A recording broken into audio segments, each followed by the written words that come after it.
Hi friends, Nag Panchami నాడు ఈ వస్తువులను వాడవద్దండి. దీనివల్ల నాగదోషం రావచ్చు. ప్రజలు నాగపంచమి పండుగను ఘనంగా నిర్వహించుకుంటారు. ఈ పండుగ నాగదేవత ఆరాధనకు అంకితం చేశారు. ఈ ఏడాది ఆగస్టు 9న నాగపంచమి జరగనుంది. ఈ రోజున పాములకు హాని చేస్తే మీ సంతానానికి నష్టం జరగవచ్చు. ప్రతి సంవత్సరం శ్రావణ మాసంలో నాగపంచమి పండుగను నిర్వహించుకుంటారు. శ్రావణ మాసంలో అనేక ముఖ్యమైన పండుగలు జరుపుకుంటారు. వీటిలో నాగపంచమి పండుగ ఒకటి. ఈ ఏడాది ఆగస్టు 9న నాగపంచమి జరుపుకోనున్నారు. ప్రతి సంవత్సరం శ్రావణ మాసంలోని ప్రకాశవంతమైన పక్షం 5వ రోజున నాగపంచమి పండుగను జరుపుకుంటారు. జాతకంలో కాలసర్పదోషం ఉంటే నాగపంచమి రోజున కొన్ని పనులు చేయకూడదు. భవిష్య పురాణం ప్రకారం పాము కాటుతో మనిషి మరణిస్తే మోక్షం లభించదు. అలాంటి ఆత్మకు మోక్షం లభించదు. అలాంటప్పుడు నాగపంచమి రోజున పాము దేవుడిని పూజిస్తే పాము కాటు భయం ఉండదు.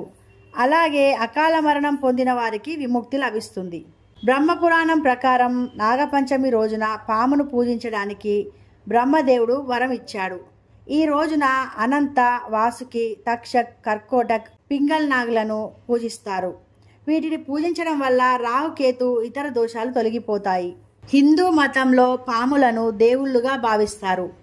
పాములకు ఎప్పుడూ హాని చేయకూడదు. అలాగే ముఖ్యంగా నాగపంచమి రోజున పాముకు హాని తలపెట్టకూడదు. ఫలితంగా మీ భవిష్యత్తు 7 తరాలు కూడా నష్టపోతాయి. నాగపంచమి రోజున మట్టిని తవ్వే ఏ పని చేయవద్దు. పాముకు హాని కలిగితే సంతానం నశించే అవకాశం ఉంది. నాగపంచమి రోజున బతికున్న పాములకు పాలు తాగించకూడదు.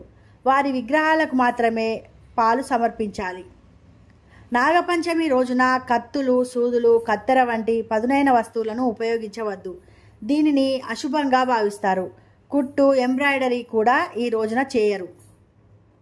నాగపంచమి రోజున ఇనుప కళాయిలు, ప్యాన్లు మొదలైన వాటిలో ఆహారాన్ని వండకూడదు.